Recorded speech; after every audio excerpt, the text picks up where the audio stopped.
जय हिंद दोस्तों, फिर से एक नया वीडियो लेके आप लोग के सामने हाजिर हैं। आज हम लोग बात करने वाले एसएससी सीजीएल के बारे में। जो भाई बंधु बहन जो भी हैं और ग्रेजुएशन पास हैं और अपियरिंग भी हैं, अगर पास करने वाले हैं, फाइनल ईयर है आपका, तो इस फॉर्म को अप्लाई कर सकते हैं।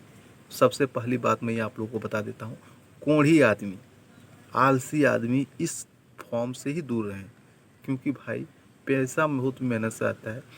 फॉर्म को भरने में पैसा खर्च होता है, ठीक है, और पैसा आपका बर्बाद चला जाएगा, क्योंकि आप तो मेहनत करोगे नहीं, ठीक है।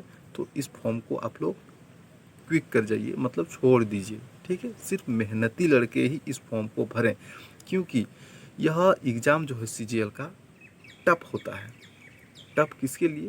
कोढ़ी आदमी के लिए बहुत ही पहाड़ लगेगा उसको कि यार कौन सा फॉर्म है यार, बहुत हार्ड एग्ज़ाम है, ठीक है। और जो मेहनती लड़के हैं उसके लिए तो ये माइंड ब्लोइंग एग्ज़ाम है। इसमें जो पोस्ट होती है ना, क्रीम लेवल की पोस्ट होती है, एकदम मस्ट मस्ट पोस्ट होती है। अगर पोस्ट देखोगे ना आप तो दिमाग खुश हो जाएगा आपका। इसमें टोटल 34 तरह की पोस्ट निकली हुई है भाई साहब, और सब टॉप लेवल की पोस्टें हैं। अगर आपका मन है कि मैं सीजीएल का एग्ज़ाम देके एक अधिकारी के रूप में अपने आप को देखूं, तो इस फॉर्म को भरना, ठीक है।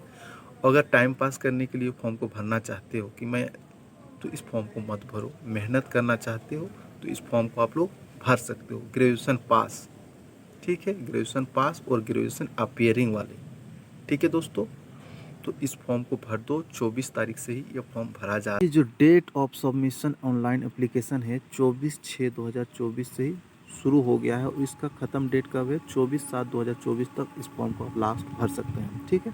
और last date and time for receipt of online application 24/7/2024 तक ही ये सिर्फ आपका एक्सेप्ट करेगा। उसके बाद पेमेंट कब तक कर सकते हैं आप देखिए, 25/7/2024 तक आप इस फॉर्म के लिए पेमेंट कर सकते हैं। Date of window for application form correction including online payment, अगर कोई फॉर्म भरने में गलती हो गई है, ठीक है, और इसका करेक्शन करना चाहते हैं आप या ऑनलाइन पेमेंट करना चाहते हैं, तो 10/8/2024 से लेके 11/8/2024 तक ही आप लोग कर सकते हैं, ठीक है। और इस एग्ज़ाम की बात करें तो tentative schedule of tier 1 computer based exam होता है इसका, तो सितंबर अक्टूबर में इसका टीयर 1 का एग्ज़ाम हो जाएगा, और टीयर 2 का एग्ज़ाम जो है दिसंबर में हो। और एज की बात करें तो SC ST को 5 साल का, SC ST को 5 साल का छूट मिलता ही है, आप लोग जानते हैं। और OBC वाले को 3 साल का छूट मिलता हुआ दे रहा है यहाँ।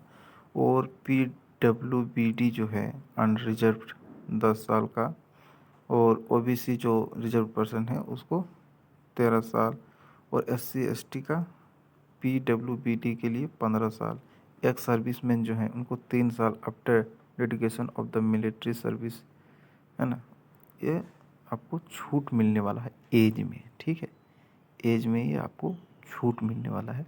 तो चलिए थोड़ा इस और एक इम्पोर्टेंट चीज़ आपको नज़र आ रहा है, देखिए जूनियर स्टैटिकल ऑफिसर के लिए bachelor degree and in any subject from recognised university और इंस्टीट्यूट विथ एटलीस्ट 60% मार्क्स चाहिए। 60% मार्क्स कित में चाहिए? मैथमेटिक्स में चाहिए, 12वीं क्लास में, ठीक है। अगर अब डिग्री है ठीक है, लेकिन अगर जूनियर स्टैटिकल ऑफिसर का फॉर्म को आप अप्लाई करते हैं तो आपको 12वीं में मैथमेटिक्स में आपका 60% मार्क्स कम से कम होना चाहिए, तभी आप इस फॉर्म को भर सकते हैं। कौन सा फॉर्म, कौन सा पोस्ट के लिए? जूनियर स्टैटिकल ऑफिसर के लिए, ठीक है। अब आगे बढ़ते हैं।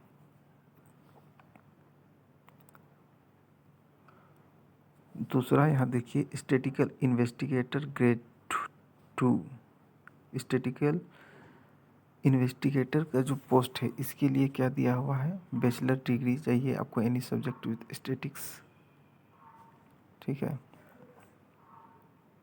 यहाँ क्या दिखा रहा है? Bachelor degree in any subject, bachelor degree of any subject of recognised university, और the candidate must have studied statistics as a subject in all the 3 years और all 6 semester of the graduation course. Graduation course में 6 semester आपको statistical subject के बारे में पढ़ा है आपने, यह भी आपका इसमें देखा जाता है, तभी आप स्टैटिस्टिकल इन्वेस्टिगेटर का फॉर्म को अप्लाई कर सकते हैं। ठीक है दोस्तों, यहाँ थोड़ा सिलेबस पर नज़र डाल लेते हैं हम लोग। सिलेबस में क्या है, टीयर 1 का एग्जामिनेशन जो होता है, इसमें देखिए जनरल इंटेलिजेंस एंड रीजनिंग में आपको 25 क्वेश्चन पूछा जाएगा। टोटल मार्क्स इसमें कितना होगा, 50 मार्क्स होगा। और जनरल अवेयरनेस 2 हो गया, इसमें 25 नंबर का क्वेश्चन पूछा जाएगा, टोटल मार्क्स 50। क्वांटिटिव एप्टीट्यूड मतलब हो गया मैथमेटिक्स के बारे में पूछा जाएगा आपको, इसमें 25 नंबर 50 मार्क्स। इंग्लिश कॉम्प्रिहेंसिव पूछा जाएगा 25 नंबर का और 25 मार्क 50 मार्क होगा।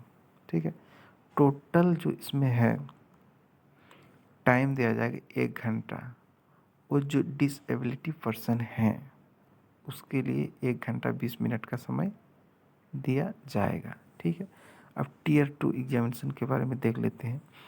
टीयर 2 का एग्ज़ाम जो होगा सेक्शन 1 में मॉड्यूल 1 में मैथमेटिकल एबिलिटीज़ के बारे में पूछा जाएगा। ठीक है, इसमें कितना 2 घंटा का टाइम दिया जाएगा।